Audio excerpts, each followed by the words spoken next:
Et du côté de parcourir Montigny, alors vous qui êtes responsable de cette course sur Montigny, cette course de Paris-Versailles, vous l'avez peut-être déjà courue? Oui, j'ai déjà couru il y a quelques années, oui. Et ça s'était passé comment pour vous? J'ai un record à 1h05 à peu près. Voilà, donc, belle performance, un peu de travail.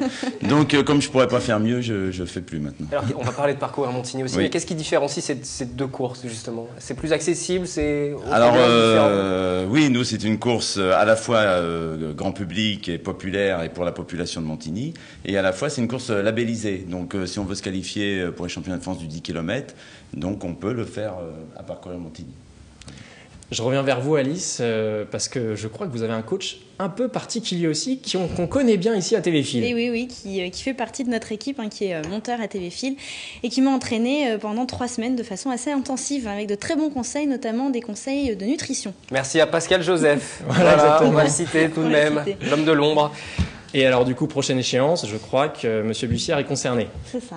Voilà, parce que vous allez parcourir Montigny. Voilà. Paris-Versailles, parcourir Montigny, on ne vous arrête plus. Alice, vous allez faire toutes les courses. Voilà, c'est ça. Maintenant, on va la voir presque toutes les semaines en plateau. Raconter ses épopées.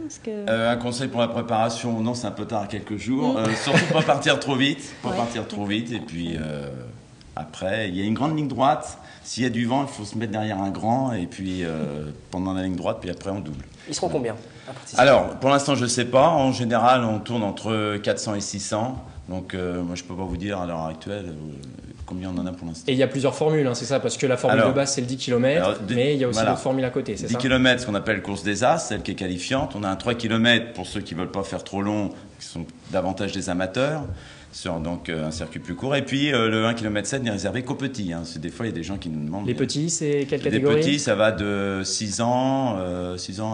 1m20, 1m60. Voilà, un peu moins d'1m60. C'est bon, vous êtes trop grand. Je ne courrai pas avec les petits. Voilà. Sympa. Et alors, justement, on peut encore s'inscrire ou pas Alors, on peut s'inscrire jusqu'à un quart d'heure avant le départ des courses. D'accord. Donc, et au gymnase Pierre de Coubertin.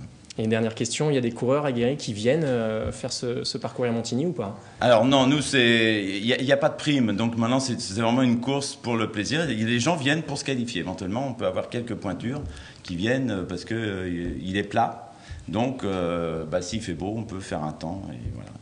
Donc rendez-vous dimanche pour cette 18e édition, départ à 10h pour le 10 km. Voilà, c'est ça, exactement. 18 éditions, et ceux qui ont déjà participé aux courses précédentes vont découvrir un nouveau parcours? Est-ce qu'il y a des adaptations? Non, pour l'instant le parcours reste le même. On espère, moi j'ai demandé à la mairie de Montigny, qui est un grand partenaire et qui est très généreux avec nous, si on pouvait faire une année l'arrivée au Vélodrome. Ah bah voilà, dès que le Vélodrome sera ouvert, peut-être pour l'année prochaine. Merci d'être venu, merci Alice. Bon courage pour cette à dimanche course. Prochain, Alice. Maintenant que vous avez relevé le Paris-Versailles, vous allez pouvoir parcourir Montigny avec aisance. Et les images seront bien sûr à découvrir dans notre prochaine édition sport, édition consacrée au sport, le lundi. Quelques résultats pour conclure. Oui, ce week-end en rugby, la belle série s'arrête pour le PRC, c'est le club de plaisir. Ils étaient en tête de leur championnat, mais ils se sont inclinés à Beauvais sur le score de 22-5, donc défaite un petit peu cinglante. Ils sont rétrogradés à la 4e place de leur poule de Fédéral 3. Et du rugby également, il y en avait le week-end dernier du côté de Morpaille-en-Cour. Et oui, du côté de Morpaille, il y avait un superbe match de gala sur la pelouse entre le Stade Français et le Racing. L'occasion de revoir évoluer quelques joueurs formés au centre de formation du Sky Rugby. Image d'Élodie Moine. Le Stade Français et le Racing réunis sur le terrain du Sky Rugby à Morpa. Impossible, me direz-vous. Pourtant, confrontés à un manque criant de structure, toutes les équipes du Stade Français ne peuvent pas évoluer à domicile, obligées d'emprunter des terrains en région parisienne lors des matchs prétendus à la maison. Une situation qui ne perturbe pas les stadistes. Au moins ça fait un challenge, disons qu'on joue tout le temps à l'extérieur, donc au moins on n'a pas d'excuses, on peut gagner à la maison comme à l'extérieur, donc au moins il n'y a pas cette pression-là, il y a moins de pression à la rigueur à l'extérieur. Je pense que les gamins ils sont vraiment très très forts au niveau de la tête, ils sont capables justement de faire des bons matchs. À ce meilleur, ils ont été gagnés à Clermont, donc là c'est quand même très intéressant là, sur cette dynamique-là de travailler. Pour le Sky Rugby, hôte d'un week-end, le plaisir est aussi de revoir les jeunes formés au club évoluer à nouveau sur le pré. La première des joies, c'est de voir nos propres jeunes qui ont été formés au club batailler avec loyauté et avec envie sur ce terrain de Morpa dans le cadre de ces 2 rencontres avec le Stade Français. À la baguette du club parisien, un jeune Saint-Quentinois, Damien Agnon. Il a intégré le Stade Français à 14 ans. Aspirant au centre de formation, c'est la saison de tous les défis pour le jeune demi d'ouverture. Mais son objectif reste le même, prendre du plaisir et aller le plus loin possible tout en gardant les pieds sur terre. Je suis en alternance en plomberie, en CAP. puis on verra par la suite. Si je peux rentrer au centre de formation du Stade français, je me lancerai plus sur le rugby et j'arrêterai. Puis si je vois que je continuerai dans la plomberie. Auteur d'un très bon match, il devra rééditer cette performance tous les week-ends pour transformer cet essai. Pour la petite histoire, le Stade français a battu le Racing sur le score de 17-7. Du baseball, du roller hockey, 2 autres résultats. Oui, saison terminée pour les Cougars, nos joueurs de baseball de Montigny. Lors de leur dernier match de play-off, ils n'ont pas pu faire mieux que match nul face à Dunkerque. Ils seront donc rétrogradés et évolueront l'année prochaine en Division 2. Et puis roller hockey donc. Oui, roller hockey, on va finir quand même sur une bonne note malgré toutes ces défaites, avec la première victoire des Shucks d'Élancourt.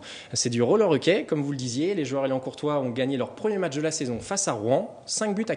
On voit quelques images justement envoyées par le club. Et n'hésitez pas d'ailleurs, si vous êtes responsable de club, à nous faire parvenir vos résultats. On pourra toujours les communiquer, également les photos, ce qui permettra de montrer le résultat des sportifs sur le terrain. On ne peut pas être partout, mais on parlera forcément de vous sur TV Fil. On va terminer avec du VTT 4e édition du championnat de VTT uniforme. C'était à Élancourt. Oui, à Élancourt, sur la colline, donc le site artificiel, une compétition qui réunit tous les corps de métier en uniforme, donc policiers, pompiers, etc.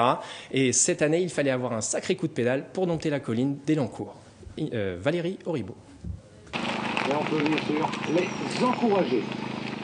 Un bon coup de pédale pour ne pas mettre pied à terre. Samedi dernier, le vélo club de Maurepas Élancourt organisait le 4e championnat international de VTT des uniformes. Pompiers, militaires, policiers, 90 participants venus de toute la France pour affronter la colline d'Élancourt. Il y a de tous les niveaux, là il y a du très bon niveau. On a des gens qui courent les championnats de France en FFC, qui font des places. Et puis on a le randonneur du dimanche qui vient ici pour se faire plaisir. Un plaisir intense de 9 km pour 3 tours chacun. Des singles, du roulant, de la technique, un circuit éprouvant, approuvé par les puristes.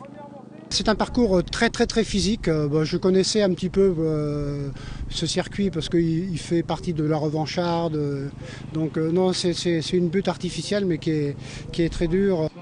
Une première épreuve nécessaire pour les coureurs qui participeront l'an prochain à la manche régionale et au championnat du monde des sapeurs-pompiers. Fin de cette édition du 7-8. Merci Anthony pour cette page sport. Prochaine page sport lundi prochain. Et puis n'oubliez pas que dès demain matin, mercredi, vous pourrez consulter cette édition en replay, consultation libre. N'oubliez pas non plus les réseaux sociaux pour laisser vos commentaires sur cette émission et puis sur les différents programmes de TV Fil. On se retrouve demain 18h en direct pour un nouveau 7-8. Excellente soirée.